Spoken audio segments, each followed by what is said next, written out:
Hello student, आज हमारी MHD 4 की क्लास नंबर 3 है। इससे पहले 2 क्लासें हो चुकी हैं। अगर आपने वो नहीं देखी हैं तो प्लेलिस्ट में जाकर ज़रूर देखें। ऐसे ही जो MA फर्स्ट ईयर है उसके सिलेबस को और उसके बाद MA सेकेंड ईयर के सिलेबस को कवर करेंगे, तो इन क्लासों को आप ज़रूर से ज़रूर देखें। चलिए फिर आज की क्लास को शुरू करते हैं। अंधेर नगरी और भारत हिंदू का वैचारिक परिप्रेक्ष्य। अंधेर नगरी इसलिए अंधेर नगरी नहीं क्योंकि वहाँ का राजा बुद्धिहीन है और नौकरशाही चालाक। अंधेर नगरी इसलिए भी अंधेर नगरी नहीं क्योंकि भारत हिंदू के अनुसार उसमें धर्म और अधर्म में अंतर नहीं किया जाता, ऊंच और नीच में भेद नहीं किया जाता, कुल मर्यादा का लोप हो गया। अंधेर नगरी का यह चित्रण यह काल्पनिक नहीं है, यह लेखक की अपने समय की समझ है, लेकिन अपने समय की भारत हिंदू की इस आलोचना को समझने की आवश्यकता है। भारत हिंदू ने अपने युग को किस रूप में समझा है और उनकी आलोचना का परिप्रेक्ष्य क्या है? क्या भारत हिंदू का युग ऐसा ही था जो इसे अंधेर नगरी नाम दिया जाना उचित है? आइए अंधेर नगरी में अपने युग की भारत हिंदू की आलोचना का जायजा लें। भारत हिंदू के इस प्रहसन में पैसा केंद्रीय महत्व की चीज़ है। टके सिर बाजी टके सिर खाजा का केंद्रीय स्वर इसी सच्चाई को व्यक्त करता है। ब्राह्मण के मुख से भी भारत हिंदू ने इसी सच्चाई को उजागर किया है। 1 टका दो, हम अभी अपनी जात बेचते हैं। टके के वास्ते ब्राह्मण से धोबी हो जाएं और धोबी को ब्राह्मण कर दें। टके के वास्ते जैसी कहो वैसी व्यवस्था दे। टके के वास्ते झूठ को सच करें। टके के वास्ते ब्राह्मण से मुसलमान, टके के वास्ते हिंदू से क्रिश्चियन, टके के वास्ते धर्म और प्रतिष्ठा दोनों बेचें। उपयुक्त संवाद टके सिर भाजी टके सिर खाजा के कथन को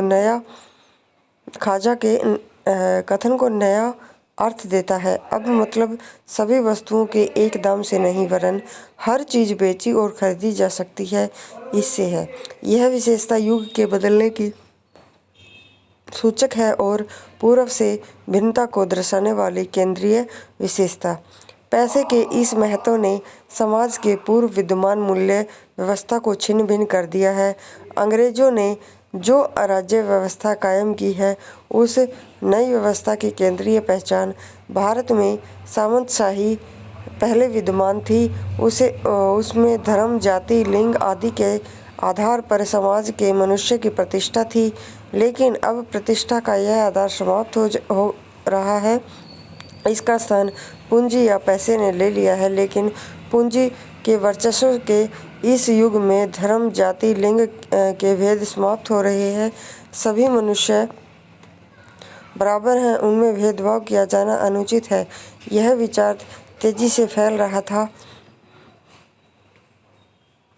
भारत हिंदू संभवतः इस नए दृष्टिकोण को पूरी तरह स्वीकार नहीं कर पा रहे थे।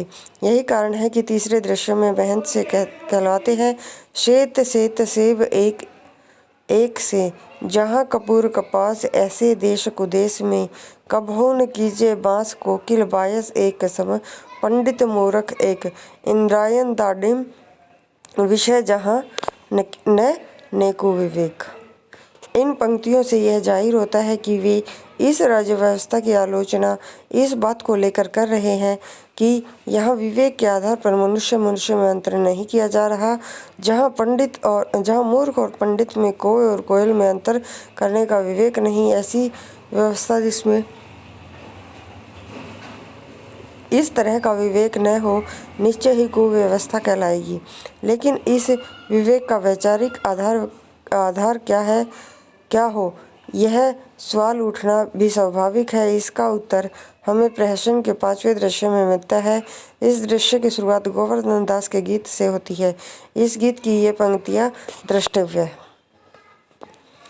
नीच ऊंच सब एक ही जैसे, जैसे बड़ुए पंडित तैसे, कुल मर जात न मान बढ़ाई सबे, एक से लोग लुगाई, जात पात पूछे नहीं कोई, हरि को भजे सो हरि को होई। वेश्या जोरू एक समान, बकरी गऊ एक करी जाना। धर्म अधर्म एक दर्शाई, राजा कैर को न्याय सदाई। गो द्विज श्रुति आदर नहीं होई, मानहु नरपति विधर्मी कोई। ऊंच नीच सब एक ही सारा, मानहु ब्रह्म ज्ञान विस्तारा। गीत की इन पंक्तियों को अगर हम तीसरे दृश्य के दोहों के साथ रख कर पढ़ें तो हमें स्पष्ट हो जाएगा कि राज व्यवस्था की उनकी आलोचना का वैचारिक आधार क्या है। वहाँ वे उस सामंती व्यवस्था के टूटने का दुख प्रकट कर रहे हैं जो वर्ण व्यवस्था और ब्राह्मणवाद पर आधारित है। ऊंच नीच के बीच व्याप्त होने वाली एकता आलोचना इसी वर्णवादी दृष्टिकोण से ही की जा रही है, जिसको कुल मर्याद यानी कुल की मर्यादा के खत्म होने की बात कहकर दोहराते हैं। अगली पंक्ति में वे फिर जात पात के खत्म होने की पीड़ा व्यक्त करते हैं और जब वे कहते हैं कि गाय ब्राह्मण और धार्मिक ग्रंथों के प्रति आदर नहीं रह गया, मानो कोई विधर्मी राजा हो, तो वे स्पष्ट रूप से पुराणपंथी ब्राह्मण के प्रति घटते सम्मान पर ही दुख व्यक्त कर रहे हैं। यहाँ भारतेंदु द्वारा प्रस्तुत की गई भावना कमोबेश वैसी ही है जैसी तुलसीदास के रामचरित में कलयुग वर्णन के रूप में मिलती है। यह भारतेंदु पुनरुत्थान के स्पष्ट प्रभाव का द्योतक है, लेकिन इसका अर्थ यह नहीं माना जा सकता नहीं है कि तत्कालीन राज्यव्यवस्था की आलोचना सिर्फ पुनरुत्थानवादी दृष्टि से ही करते हैं, बल्कि इस नाटक में उन्होंने अंग्रेजी राज की उन बुराइयों का उल्लेख किया है जो शोषणवादी व्यवस्था की सूचक है। मसलन वे लिखते हैं कि अंधेर नगरी में सच्चे लोगों को कोई नहीं पूछता, वे बेचारे इधर उधर भटकते रहते हैं, जबकि जो छल कपट वाला है उसका वर्चस्व कायम है। जो बाहर से तो सभ्य नजर आते हैं, लेकिन जिनके दिल में छल कपट भरा होता है, राजा की सभा में उन्हीं का बोलबाला है। वे ही ज़्यादा शक्तिशाली हैं, उन्हीं को तरह तरह के पद हासिल हैं। जहाँ छली लोग एकजुट हैं, उनकी जितनी भी आलोचना की जाए लेकिन उन पर कोई असर नहीं होता है। भारतेंदु इस बात पर दुख व्यक्त करते हैं कि ऐसा युग आ गया है जब हृदयों में चाहे जितना मैल हो, लेकिन बाहरी चमक दमक की ही पूछ होती है, जहाँ धर्म और अधर्म एक सा दिखाई देता है और राज की भागडोर राजा के हाथ में नहीं वरन नौकर चाकरों के हाथ में है, जहाँ इतनी अंधेर गर्दी मची है कि ऐसा लगता है मानो राजा विदेश में रहता है। भारतेंदु हरिश्चंद्र द्वारा की गई यह आलोचना तत्कालीन साम्राज्यवादी राज्य व्यवस्था के कुप्रशासन की आलोचना है। साम्राज्यवाद पूंजीवाद की ही एक विकसित अवस्था है। इस आलोचना में उनका स्वर यथार्थवादी और तत्कालीन व्यवस्था के विरोधी और शोषक उत्पीड़क ढांचे के टूटने का दुख व्यक्त करते हैं। वहीं वे ब्राह्मणवादी सामंतवादी ढांचे के टूटने का दुख भी व्यक्त करते हैं, लेकिन इसका अर्थ यह नहीं कि वे इस ब्राह्मणवादी सामंतवादी ढांचे को पूरी तरह से स्वीकार करते हैं। अगर ऐसा होता तो इसी नाटक के आरंभ में वे निम्नलिखित पंक्तियां न लिखती। मान्य योग्य नहीं होत कौन कोरो पद पाए, मान्य योग्य नरते जे केवल परहित जाए। आगे है, यहाँ वे ऊंच नीच का भेद उसके पद या जन्म से नहीं करते, वरन इस बात से कर रहे हैं कि वही व्यक्ति मान्य है जो दूसरों के हित के लिए जीता है।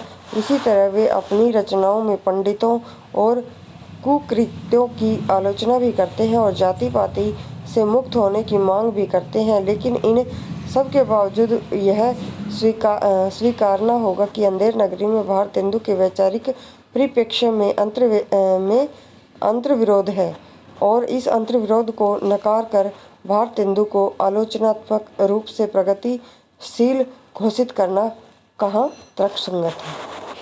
आगे पढ़ेंगे व्यंग्य और विडंबना के रूप में अंधेर नगरी।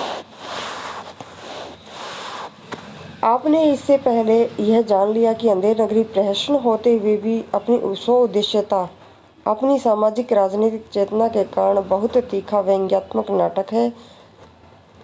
आप जानते हैं कि गंभीर व्यंग्य हमेशा सार्थक आलोचना का, गंभीर प्रतिक्रिया का या चुभन का कार्य करता है। यह रचनाकार के अनुभव तथा उसकी रचना दृष्टि, समीक्षा शक्ति का, संवेदनात्मक ईमानदारी का प्रमाण होता है। मूल्यहीनता की व्यंग्य चेतना इस पूरे नाटक का लक्ष्य है। प्रहसन के मुख्य तत्व अतिरंजित शारीरिक क्रियाएं, चरित्र और परिस्थिति की अतिरंजना, पात्रों की विसंगत, ऊटपटांग, बेतुकी असामान्य विलक्षण क्रियाएं हैं। अंधेर नगरी में आप इस तरह के बेतुकेपन की बहुत संभावनाएं पाएंगे, जिससे उसका हास्य, व्यंग्य, कटाक्ष, भर्त्सना, चुनौती, चेतावनी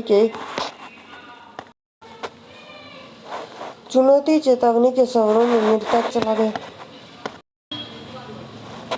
और ऊपर से हास्य प्रधान लगने वाला नाटक वस्तुतः तीखी, व्यंग्यपूर्ण और विडंबनाओं की व्यंजक स्थितियों का नाटक बन जाता है। यह दूसरी बात है कि भारतेंदु का व्यंग्य बहुत कटु और उतना प्रत्यक्ष नहीं होता जितना बंगला नाटककार माइकेल मधुसूदन दत्त का है। फिर भी भारतेंदु के व्यंग्य का सौंदर्य आक्रामकता में नहीं, उसकी अनायास प्रवहमान अभिव्यक्ति और रोचकता में है, जो हंसाता भी है और तिलमिलाता भी है। इसलिए एक नई सामाजिक राजनीतिक जागरूकता, आत्म सजगता की प्रेरणा और प्रगति में विश्वास का अनुभव होने लगता है। परिवर्तन के प्रति सकारात्मक दृष्टिकोण ही सृजनात्मक नाटक और सार्थक व्यंग्य को जन्म देती है। जीवन और साहित्य के बीच की दूरी और द्वंद्व को यह नाटक मिटाता है। आधुनिक रंगकर्मियों ने इसमें अपने देश की बदलती परिस्थितियों, समकालीन मूल्यहीनता और खोखलेपन को देखना आरंभ किया है और तब इसमें अंतर्निहित देशव्यापी ही नहीं विश्वव्यापी विसंगतियों का अनुभव किया, जिससे इस लघु नाटक का अर्थ विस्तार होता है।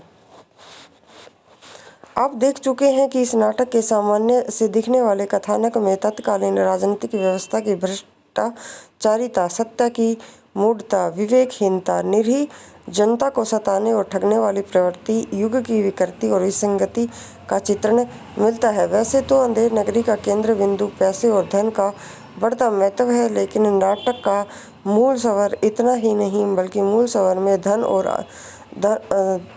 स्वर तो धन पर आधारित अमानवीय व्यवस्था तथा उसमें उत्पन्न उत्पीड़क और अराजक स्थितियों का चित्रण है। अंधेर नगरी अंध व्यवस्था का प्रतीक है। चौपट राजा न्याय दृष्टि के न होने का है और उसका न्याय भी अंधता का प्रमाण है। न्याय की पूरी प्रक्रिया शासन सत्ता की संवेदनशीलता और मानवीय विडंबना को दिखाता है। साथ ही आज के मानव समाज में बढ़ती जाती लोभ वृत्ति पर व्यंग्य है, क्योंकि वही मनुष्य को अंध व्यवस्था में फंसाती है, जहाँ शोषक शोषित, अपराधी निरपराधी में कोई अंतर नहीं है। अंधेर नगरी को व्यापक रूप के तौर पर देखें तो वह समकालीन राज्य व्यवस्थाओं पर व्यंग्य के रूप में भी देखा जा सकता है। टके पर आधारित व्यवस्था आज पहले से कहीं ज़्यादा मजबूत हुई है। इसने जहां एक और नौकरशाही को और ताकतवर बनाया है, वहीं आम आदमी की मुश्किलों में इजाफा किया है। 1970 के बाद के दौर में अंधेर नगरी की और साहित्य संसार का ध्यान एक बार फिर गया। यह नाटक जगह जगह कई रूपों में खेला गया, मंचीय नाटक के रूप में, नुक्कड़ नाटक के रूप में, लोक नाटक के रूप में, नाट्य के रूप में, और अंधेर नगरी में राज्य व्यवस्था का जो चित्र प्रस्तुत किया गया था, वह आज भी उतना ही सच नजर आता है जितना भारतेंदु के दौर में होगा। अगर हम नाटक में निहित उनकी पुनरुत्थानवादी और नैतिकतावादी दृष्टि पर बल न दें तो उसमें निहित यथार्थ लगभग उसी रूप में आज भी मौजूद है। मनुष्य की पहचान आज पहले के किसी भी समय से ज़्यादा पैसे से नापी जा सकती है। मनुष्य की बौद्धिकता और कौशल का ईमानदारी और कर्मठता का कोई मूल्य नजर नहीं आता है। सत्ता वर्ग अपने हित के लिए धर्म और जाति के नाम पर लोगों में फूट और द्वेष फैलाता है। आम आदमी आज भी टैक्स के बोझ तले दबा रहता है और पुलिस के अत्याचार और राजनीतिज्ञों को नौकरशाहों में व्याप्त भ्रष्टाचार से ही क्या है वह भ्रष्टाचार त्रस्त है। चूरन साहब लोग जो खाता सारा हिंद हजम कर जाता। ये पंक्तियाँ ब्रिटिश शासन तक ही सीमित नहीं रही, यह आज भी उतनी यथार्थ हैं। न्याय व्यवस्था का जो चित्र अंधेर नगरी में व्यक्त हुआ, आज भी वैसे ही आम आदमी की कोई सुनवाई नहीं करता है।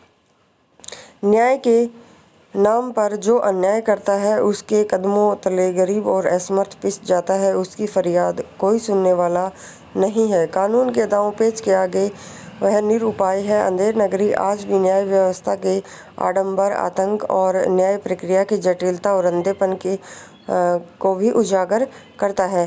अंत में फांसी का दृश्य आज भी व्यवस्था की क्रूरता, अविवेकशीलता और अंधेपन का भयानक मजाक है। इस तरह अंधेर नगरी में भारतेंदु विद्रूप स्थितियों पर विदूषक की तरह हंसते और हंसाते हैं। पूरा नाटक देखिए, विदूषक उसको कहते हैं जो हमारे नाटक में हंसाने वाला पात्र होता है, उसको विदूषक कहा जाता है। पूरा नाटक इस माने में आपको समकालीन विसंगतियों का, विडंबनाओं का नाटक लगेगा। नाटक का अंत इस बात का सूचक भी है कि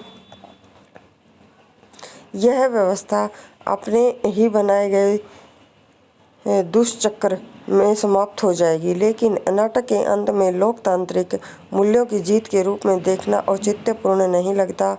महंत जिस बौद्धिक युक्ति से राजा को फांसी लगाने के लिए प्रेरित करता है, वह जनता की सामूहिक शक्ति का प्रतीक नहीं है।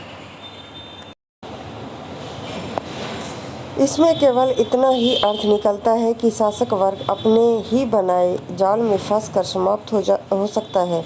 इस अंत का सकारात्मक पहलू यह है कि शोषक और उत्पीड़क व्यवस्था की समाप्ति के प्रति आशा का भाव जगाता है। आगे पढ़ेंगे, देखिए सारांश है हमारा। पाठ्यक्रम की इस दूसरी इकाई का अध्ययन करने के बाद आपको भारतेंदु हरिश्चंद्र के नाटक अंधेर नगरी में व्यक्त सामाजिक यथार्थ को समझने में मदद मिली होगी। इकाई में हमने बताया कि 1857 और 1885 के बीच की अवधि भारतेंदु के लेखन का गहरा संबंध है। इसके बीच की अवधि से क्या है, भारतेंदु का गहरा संबंध है। 1857 का पहला स्वतंत्रता संग्राम नाकामयाब रहा था और उसके बाद के लगभग 3 दशकों में अंग्रेज साम्राज्यवाद के शासन के अंतर्गत देश की जो परिस्थितियां थी, उसी को भारतेंदु ने अंधेर नगरी का रूपक देकर व्यक्त किया। तत्कालीन व्यवस्था की जिस केंद्रीय विशेषता को उन्होंने उजागर किया, वह है धन की सत्ता, साम्राज्यवादी व्यवस्था की क्रूरता और मानुषिकता को उन्होंने नौकरशाही और न्याय व्यवस्था के असली चेहरे को अनावृत करते हुए व्यक्त किया है। उनकी आलोचना राजनीतिक आलोचना है, लेकिन इस आलोचना पर मध्यम वर्गीय नैतिकता और पुनरुत्थानवादी दृष्टि का भी असर है।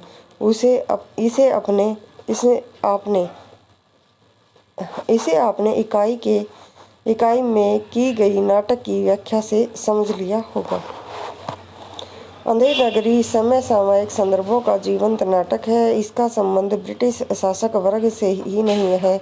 नाटक में व्यक्त यथार्थ और उसमें निहित विडंबना वर्तमान जनविरोधी पूंजी आश्रित सत्ताओं की भी है।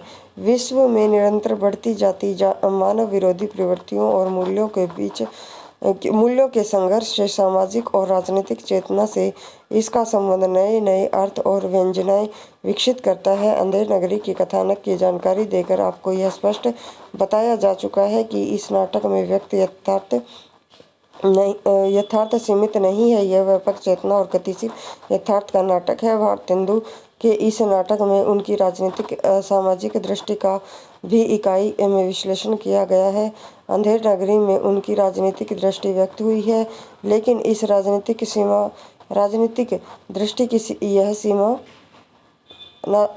दृष्टि की यह सीमा यह है कि लोकतांत्रिक मूल्यों की ओर संकेत तो करती है, लेकिन जनता की शक्ति और उन अधिकारों को स्पष्ट रूप से व्यक्त नहीं कर पाती। हालांकि इससे नाटक का महत्व और उसकी प्रासंगिकता कम नहीं हो पाती है। इकाई में आपको यह भी बताया जाता है कि अपने इन्हीं गंभीर और सजग स्वरों के साथ अंधेर नगरी व्यंग्य और विडंबना का संवेदना पूर्ण नाटक है। उसका व्यंग्य तीखा है, नकारात्मक या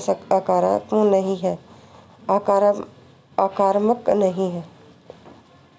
अंधेर नगरी में राज्य व्यवस्था और उसके दो महत्वपूर्ण स्तंभों नौकरशाही और न्याय व्यवस्था को व्यंग्य का निशाना बनाया गया है। चौपट राजा इस अंधेर नगरी के रूपक के केंद्र में है। उसकी बुद्धिहीनता किसी व्यक्ति की नहीं बल्कि संपूर्ण व्यवस्था की बुद्धिहीनता की प्रतीक है। यह बुद्धिहीनता ही वह अंधापन है जिसके कारण निर्दोष को सजा दी जाती है और अपराधी को खुले घूमते हैं। जो अपराधी होते हैं वो खुले घूमते हैं। यही अंधापन नौकरशाही को अनियंत्रित और क्रूर बनाता है और न्याय व्यवस्था को अन्यायकारी और अमानुषिक बनाता है। अंधेर नगरी के इन पक्षों के अध्ययन से आप नाटक के महत्व और उसकी प्रासंगिकता से परिचित होंगे, ऐसी आशा है। आगे है हमारा, देखिए इकाई 3 है। इकाई 3 में क्या है? अंधेर नगरी का नाट्य शिल्प है। इसमें भी हम उद्देश्य देखेंगे, फिर प्रस्तावना, फिर अंधेर नगरी प्रश्न, फिर नाट्य शिल्प की विशेषताएं और उसका रूप विधान, भाषिक प्रयोग, रंगमंचीय प्रस्तुति, सारांश। इकाई 3 है, देखिए प्रस्तावना पढ़ते हैं। पाठ्यक्रम 4 से संबंधित खंड 1 की तीसरी इकाई है।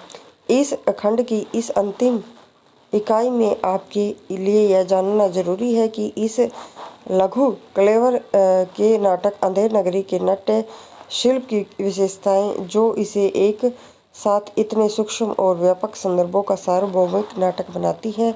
कोई भी नाटक अपने कथानक मात्र से महत्वपूर्ण नहीं होता, बल्कि उसकी संश्लिष्टता, समग्रता उसे अमर और सृजनात्मक बनाती हैं। जिसके लिए नाटककार की संवेदना, नाटक के दृश्य, काव्यात्मक और सामूहिकता से उसका प्रत्यक्ष सरोकार और नाट्य शिल्प पर उसका अधिकार आवश्यक है। इस इकाई को पढ़कर आप जान सकेंगे कि अंधेर नगरी नाटक की संरचना में किस तरह शास्त्रीय परंपरा, लोक परंपराओं और अपनी युगीन परंपराओं को आत्मसात ही गया है। यह नाटक बदले युग के अनुसार हिंदी नाटक और रंगमंच के लिए एक मौलिक, लचीले, जीवंत और सार्थक नाट्य शिल्प का उदाहरण प्रस्तुत करता है। आप यह भी समझ सकेंगे कि अंधेर नगरी की भाषा की बनावट और उसकी गठन कैसी है। भारतेंदु ने उसकी भाषा में शब्दों, वाक्यों, मुहावरों के साथ साथ लय, टोन, आरोह, अवरोह, ध्वनियों एवं क्रियाओं के कौन से प्रयोग किए हैं। और अंत में आप यह जान सकेंगे कि अंधेर नगरी में रंगमंचीय दृष्टि से किन परंपराओं को अपनाया गया है। उसकी आंतरिक संरचना में रंगमंच किस प्रकार घुला मिला है और रंगमंचीय प्रस्तुति के रूप में अंधेर नगरी का सौंदर्य क्या है, जो उसके शिल्प को महत्वपूर्ण बनाता है। इसके अतिरिक्त आप अंधेर नगरी की रंगमंच पर होने वाली प्रस्तुतियों और रंगमंचीय प्रयोगों के बारे में जान सकेंगे। इन सभी पक्षों को समझने के लिए आप अंधेर नगरी की सांकेतिकता और उसकी समकालीन प्रासंगिकता को तथा उसकी शिल्पगत सृजनात्मक वैशिष्ट्य को समझ सकेंगे।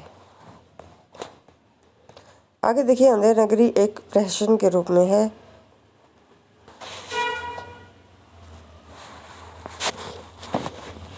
इसको हम अगली क्लास में पढ़ेंगे। आज बस इतना ही पढ़ेंगे। अगर आपको क्लासें पसंद आती है तो चैनल को शेयर और सब्सक्राइब जरूर करें, वीडियो को लाइक करें। धन्यवाद।